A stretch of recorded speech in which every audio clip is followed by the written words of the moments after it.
Hello there guys and welcome, it is Niran here, and today it is time for episode number 6 of our FIFA 15 West Ham United career mode. Now this episode we've got two absolutely monumental games. In the background you can see the squad report. Feel free to pause at certain players if you want, just to see their growth at the moment. I haven't left it on their stats this season, I've left it on their growth. As you can see, Kevin Nolan going down on a few stats, Benzia there going up a few, and Jenkinson up a few as well, but still going to get into today's episode and what's going to happen. The first game we've got to play is a cup game. Now we're going to see the draw as well in a moment, but I can promise you it's a huge game. And then after that we've got a BPL game against the current Premier League leaders, Manchester United. So it gets absolutely no easier. Last episode, of course, we played Hull. We won 3-2 thanks to 2 late goals, I think both from Zarate or one from Emil Furtado. Can't quite remember, but we won that game. And then we lost 3-2, weirdly, to Liverpool. Both those games being in the Barclays Premier League. As you can see, here is how it leaves the table. We are currently 8th in the league, just in front of Newcastle and Everton, with Manchester United 5 points clear at the top.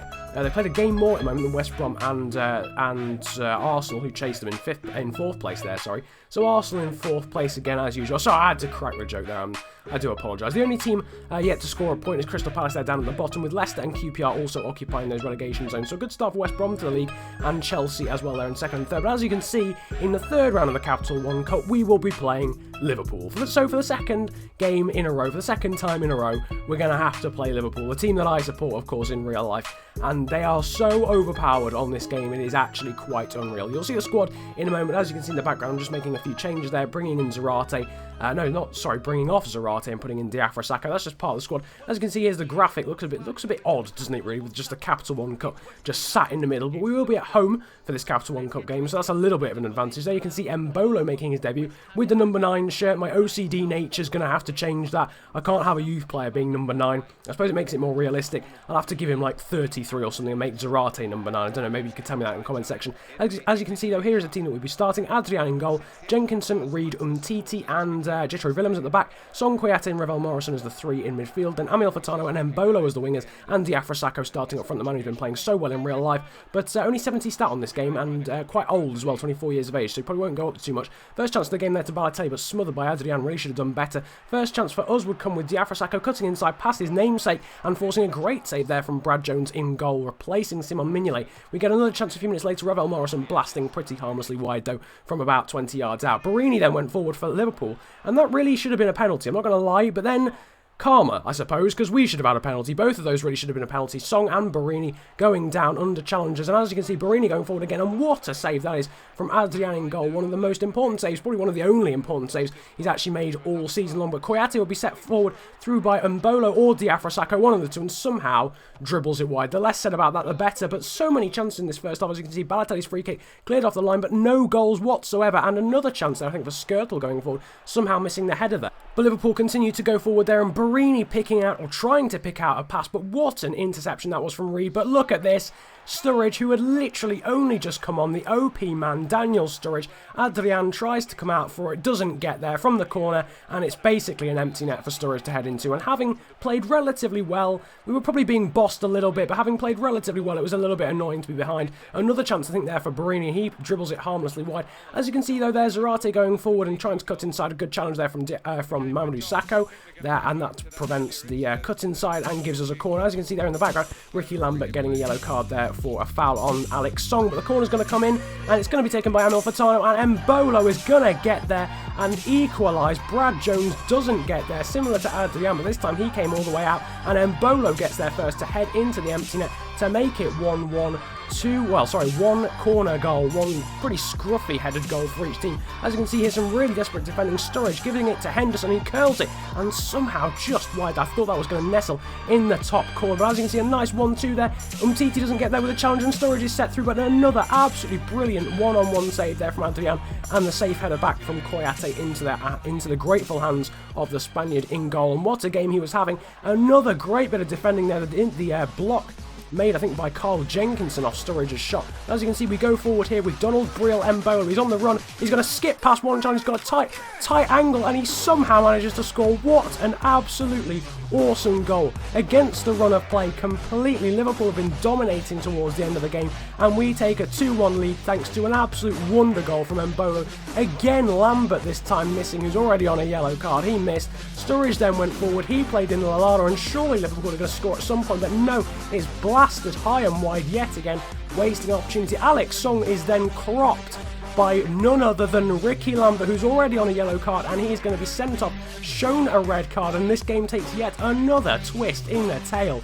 And now it's going to be very hard for Liverpool to come back and get the equaliser before penalties. Of course, we're into extra time. Completely forgot to mention that, but Alex Song would sew it up with a third goal in the 112th minute. He was absolutely dead. A dead man walking, had no stamina left whatsoever, but a great cross in from Willems. He gets there and he heads it into the bottom corner. Nothing Brad Jones can do. That made it 3-1. We had now had a 2-goal lead, having not actually played very well. Well, we played very well, but we were completely outplayed really by Liverpool, and that summed up quite a lot. That summed the amount of OP that Daniel Sturridge is, and just the fact that they completely rely on him in this game, because everyone else had a chance and missed completely. We did manage to win 3-2, should have really been 3-1, but what a goal that was from Daniel Sturridge with the outside of his boot there late on. Sturridge actually got man of the match despite only being a substitute. Mbola was our highest rated player though with an 8 rating, 7 for Willems, 7.2 for Adrian, doing very well indeed, and the 7.1 for Amil Fatona, who was actually substituted off for Matt Jarvis late on. So a really good win against such great opposition, or opponents in fact, against Liverpool there. The 3-2 win, sending us through now to round 4 of the Capital One Cup. Hopefully we'll have a slightly easier team to face than Liverpool. I'm going to start doing something though, and it's a question of the day to get you guys involved a little bit more. Who do you think I should play as my wingers? Because I've been chopping and changing quite a lot. Do you think it should be Amil Fatona who plays, with Downing, with Jarvis, with Mbolo even? He played very well in that game, of course. Feel free to leave that in the comment section below. Of course, we've got Mbaye Niang as well. I've just sort of been finding it hard to balance which players to play in that position because we do have such an abundance of wingers. So feel free to leave that in the comment section below, and I'll read through all the comments. As you can see, in round 4 of the Capital One Cup, we'll actually be playing Yeovil Town. Not Leoval Town, I don't know why I said Leoval Town. We'll be playing Yeovil Town in round 4 of the Capital One Cup. But before we get into that, we're going to get into the second game of the episode, and this is against Manchester United, top of their table in the Barclays Premier League team, in the Barclays Premier League table. In fact, as you can see, there's their team. They've actually signed Arturo Vidal as well from Juventus, so not only are they the strong team they are in real life, at least on paper anyway, they've also got Arturo Vidal now as well. Here's our team: Adrian in goal there, Umtiti, Reed, Chida and Willems at the back, Song, Noble, Kouyaté in midfield, Niang and I think it was like Jarvis up front, and Zarate up front, and Jarvis the winger. But we almost got off to the perfect start. Zarate skipping through challenges, getting forcing a save from David De Gea, a very good save at that actually, but Noble was offside there with the rebound. A good header there from Wayne Rooney, almost giving them the lead, and they would actually take the lead. Partly, well, I mean, it was a very good bit of composure from Wayne Rooney. Managed to skip past the challenger from Titi, completely sold him. I was completely done. But Winston Reid actually sort of caused that by deciding to run behind Wayne Rooney instead of deciding to get goal side of him, which really did frustrate me because it left Titi in a horrible position. That gave them a 1-0 lead. A great save there from David De Gea actually, from the sliding challenge, or the sliding shot there from Jarvis. That denied us the equaliser, and again David De Gea would be on the end of a strike, this time from Cheku Kouyaté, who was set away there to try and make it 1-1. But we would in fact make it 1-1 here, as you can see from this free kick, and I genuinely did not expect to score that whatsoever. Mark Noble swings it into the box and Zarate is on the end of it to make it 1-1. Really nice finish there. David De Gea, nothing he can do, it's pretty much point blank range, but a really nice goal, and I just did not expect it. But unfortunately, as you can see, it really didn't last long because Angel Di Maria there with the goal. It was a nice bit of play from Falcao to bring Winston Reid out, to drag him out of position and then play it through for Di Maria to finish. A nice finish from himself. Di Maria then went forward again, but miskicked it actually. I'm surprised they didn't give a penalty for that. But unfortunately, as we went forward, gaps in our defence started to appear, massive holes in our defence. Nice save there, nice block even from Rooney's shot, but unfortunately, Falcao, I think they're winning the free kick. Falcao would in fact take the free kick. With the assistance of, he didn't actually need the assistance of that guy, because in fact he just slams it into the top corner to make it 3-1 in the 90th minute. We had absolutely nothing to lose. We were going forward, all out attack, and unfortunately we managed to concede yet again. But as you can see there, 3-1, a little bit disappointing. We played very well in that game, but unfortunately came out with nothing. But as I say, it was quite frustrating because we did actually genuinely play quite well, but unfortunately in the end we were just outclassed by talent. You know, Falcao, Van Persie, Rooney up front. There's not a huge amount you can do, especially on this game. Even if they're not firing on all cylinders in real life, there's not much you can do on this game whatsoever. Mauro Zarate would actually get the highest rating for us. Our defence didn't do very well at all. Titi getting a 5.1, Willems getting below a 6, and Adrian getting a 5.72.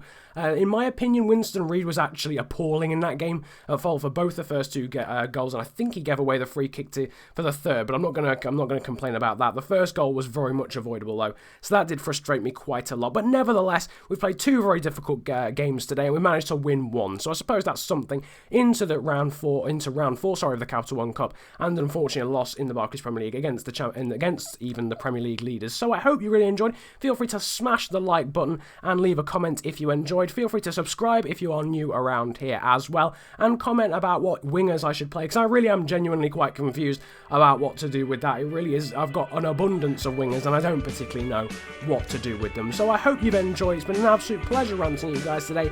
Have a good day, enjoy yourselves, and goodbye.